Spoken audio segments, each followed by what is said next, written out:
નમસ્કાર દર્શક મિત્રો, ટીજીએનમાં આપનું પુનઃ સ્વાગત છે. હું છું આપનો મિત્ર પ્રફુલ્લ ત્રિવેદી.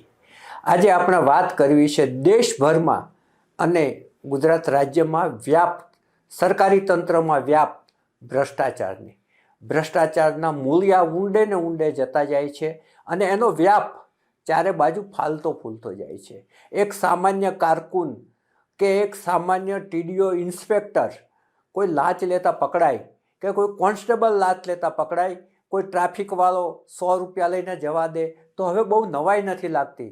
પરંતુ જ્યારે આઈએએસ અને આઈપીએસ કક્ષાના અધિકારીઓ ખુલ્લેઆમ પૈસા લેતા ઝડપાય ત્યારે ચોક્કસપણે આઘાત લાગે છે કે આ દેશ કયા રસ્તે જઈ રહ્યો છે.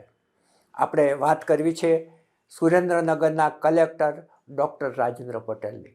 ડૉક્ટર રાજેન્દ્ર પટેલની આસપાસ ઈડીનો ગાળિયો છે એ હવે મજબૂત થતો જાય છે, એનો ભરડો છે મજબૂત થતો જાય છે. એમની ધરપકડ થઈ છે અને 7 તારીખ સુધીના રિમાન્ડ મળ્યા હોવાની બાબત પણ પ્રકાશમાં આવી છે.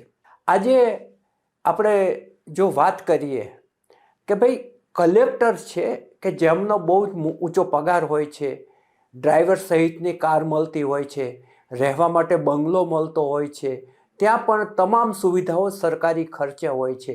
આમ છતાં લોકોની જે લાલચ હોય છે, નાણાં કમાઈ લેવાની જે બીભત્સ ભૂખ હોય છે, એને તેઓ બ્રેક મારી શકતા નથી, જેને કારણે આવી ઘટનાઓ બહાર આવતી હોય છે ને આ ઘટનાઓ સામાન્ય પ્રજાને આંચકો આપતી હોય છે કે ભાઈ જો ઉચ્ચ કક્ષાના અધિકારીઓ આવું કરવા બેસી જાય તો નીચેના જ પછી એમ જ કહે છે ને કે આપણા સાહેબ કરે છે, આપણને શું વાંધો છે. એટલે એ આખો રેલો છે એ છેક નીચે પટ્ટાવાળા સુધી પહોંચતો હોય છે. હવે રાજેન્દ્ર પટેલને ત્યાં ગઈકાલે ઈડીએ આખો દિવસ તપાસ કરી.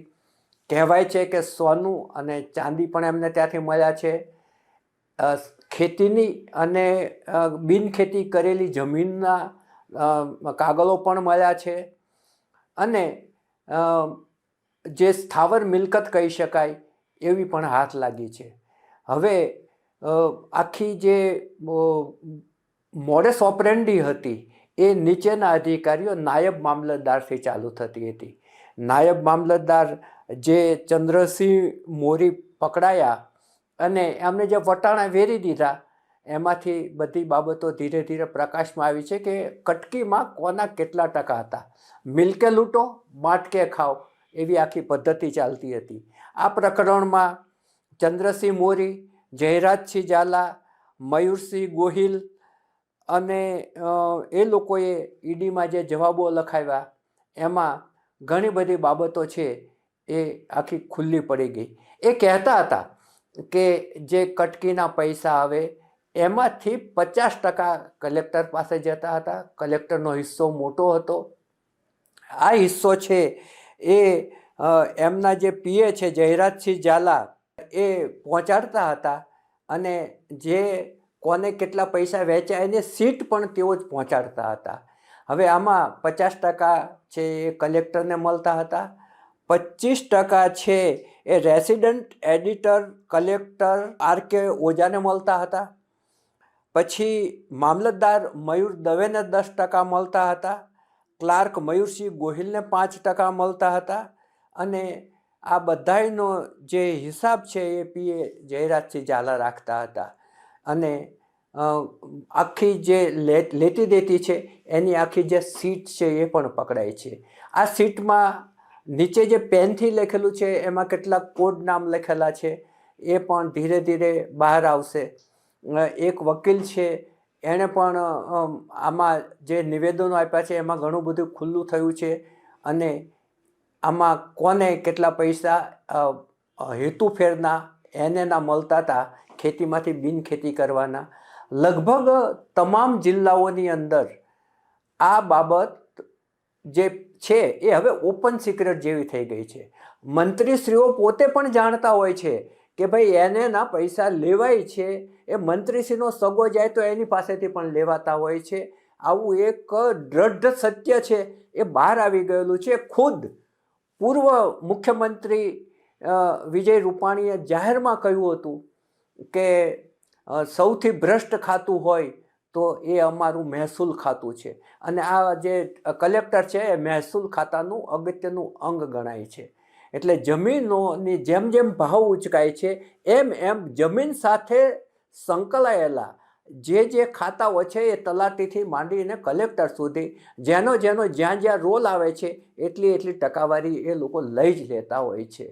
આપણે જાહેર ભાષણોમાં જે રાજનેતાઓ છે કહેતા હોય છે કે ભાઈ ભ્રષ્ટાચારના મુદ્દે 0 ટોલરન્સ કરવામાં આવશે. બધી જ વાત સાચી, પરંતુ ભ્રષ્ટાચાર વધતો જાય છે એની કોઈ ના કહી શકે એમ નથી. આજે તમે જુઓ કે ગુજરાતમાં ભ્રષ્ટાચારની વાત કરીએ તો છેલ્લા 1 વર્ષમાં 213 ગુનાઓ નોંધાયા છે, જેની સાથે 310 કર્મચારીઓ અધિકારીઓ સંકળાયેલા છે. 13 અધિકારીઓ છે એ ક્લાસ 1ના છે. કદાચ આ તો પકડાઈ ગયા છે, નહીં પકડાયેલા તો કેટલાય હશે. અને કેટલાક તો એવા છે, લગભગ 1 ડઝન જેટલા અધિકારીઓ કે જેની રીતિનીતિને ધ્યાનમાં રાખી અને મુખ્યમંત્રી ભૂપેન્દ્ર પટેલે તેમને વહેલા નિવૃત્ત થઈ જવાની ફરજ પાડી છે. ખરેખર ફરજ પાડ્યા પછી એની તો ઇન્ક્વાયરી ચાલે જ છે અને એમાંથી પણ ઘણું બધું નીકળશે. ઘણા જે કિસ્સાઓ છે એમાં 19 કિસ્સાઓ એવા છે કે જેની પાસે અપ્રમાણસર મિલકતો ઝડપાઈ છે, એની આવક કરતાં મિલકતો વધારે છે. કેટલાક કિસ્સાઓ એવા છે કે જેમાં એના સત્તાનો દુરુપયોગ કર્યો હોય એવી બાબતો બહાર આવી છે. સત્તાનો દુરુપયોગ પણ આ જ માટે કરાતો હોય છે કે ભાઈ સામેનો માણસ ઢીલો પડી અને કશુંક આપી જાય. જે સરકારી ટેબલ ઉપર આવેલા જે ફાઇલો હોય છે એ ઝડપથી નિકાલ નથી થતો, જેને કારણે એક જે ભ્રષ્ટાચાર છે એને વેગ મળે છે. ખરેખર કયા ટેબલ ઉપર કઈ ફાઇલ કેટલા દિવસ રહેવી જોઈએ એનો જે નાગરિક અધિકાર પત્ર કેશુભાઈ પટેલ વખતે બહાર પડ્યું હતું એનો ચુસ્તપણે અમલ થવો જોઈએ.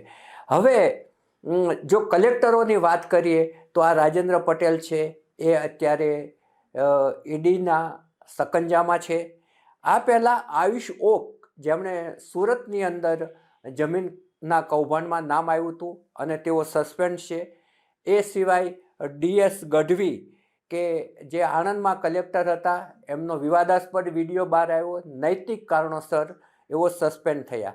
કે રાજેશ કે જેઓ સુરેન્દ્રનગરમાં જ કલેક્ટર હતા, એમણે હથિયારોના લાયસન્સ આપવામાં અને જમીન કૌભાંડોમાં રસ લીધો અને તેઓ પણ સસ્પેન્ડ છે. પૂર્વ કલેક્ટર જે ગાંધીનગરના પૂર્વ કલેક્ટર હતા લાંગા, એ અત્યારે એમના કૌભાંડો નિવૃત્ત થયા પછી બહાર આવ્યા અને અત્યારે તેઓ જેલમાં છે. એટલે જ્યારે IAS કક્ષાની વ્યક્તિઓ કે જેણે બીજાને નૈતિકતાના પાઠ ભણાવવાના છે એવા જ લોકો જ્યારે ભ્રષ્ટાચારમાં લિપ્ત હોય ત્યારે બાકીના જે અધિકારીઓ કર્મચારીઓ છે એમાં સિગ્નલ જાય કે ભાઈ અમારે શું, જો અમારા સાહેબ જ લે છે તો અમને શું વાંધો છે, એવી એક થતું હોય છે. હવે ભ્રષ્ટાચારને રોકવા માટે સરકારે મજબૂત પગલાઓ લેવાની જરૂર છે અને એમાં સૌથી મોટી બાબત એ છે કે જે ભ્રષ્ટ અધિકારી પાસેથી જે કોઈ મિલકતો જપ્ત થાય ને બેનામી મિલકતો મળે એ સરકારી ચોપડે જ લઈ લેવી જોઈએ, એ એને પાછી ના આપવી જોઈએ. બીજી વાત એ છે કે એના ભાણિયા, ભત્રીજા, સાળા એના નામે જો બેનામી મિલકતો રાખી હોય અને ઝડપાય તો જેણે પોતાનું નામ વાપરવા આપ્યું હોય એની સામે પણ કડક પગલાં લેવા જોઈએ, જેથી ભવિષ્યમાં કોઈ સગાવાલા આવા ભ્રષ્ટ અધિકારીઓને એમનું નામ વાપરવા આપવાની છૂટ ના આપે. તમામ ખાતાઓમાં કોણ ભ્રષ્ટાચારી છે એની લગભગ બધાને ખબર જ હોય છે. આવા તત્વો પર વિજિલન્ટ વધારે રહેવાની જરૂર છે અને એની ફાઇલો જ્યારે પણ ઉપરના અધિકારી પાસે જાય ત્યારે એને શંકાની નજરે જ જોવી જોઈએ અને એના પર ધ્યાન રાખવાનું છે. જો ભ્રષ્ટાચાર જે કર્મચારીઓ અધિકારીઓ છે એને દર 3 વર્ષે એક જગ્યાએથી બદલી જ નાખવું જોઈએ, ત્યાં સ્થાપિત હિત ના બની જાય અને એક આખી ભ્રષ્ટાચારને નેટવર્ક ના બનાવે. આજે સરકાર જો થોડું ઝીણું કાંતે આખાને ધ્યાન રાખવા થાય તો ઘણો બધો ભ્રષ્ટાચાર કાબૂમાં આવી શકે એમ છે. અત્યારે તો આજે રાજેન્દ્ર પટેલનું પ્રકરણ છે એ સમગ્ર ગુજરાતમાં ચર્ચામાં છે. અત્યારે બસ આટલું જ. નવા વિષય સાથે આપણે ફરી મળીશું. નમસ્કાર.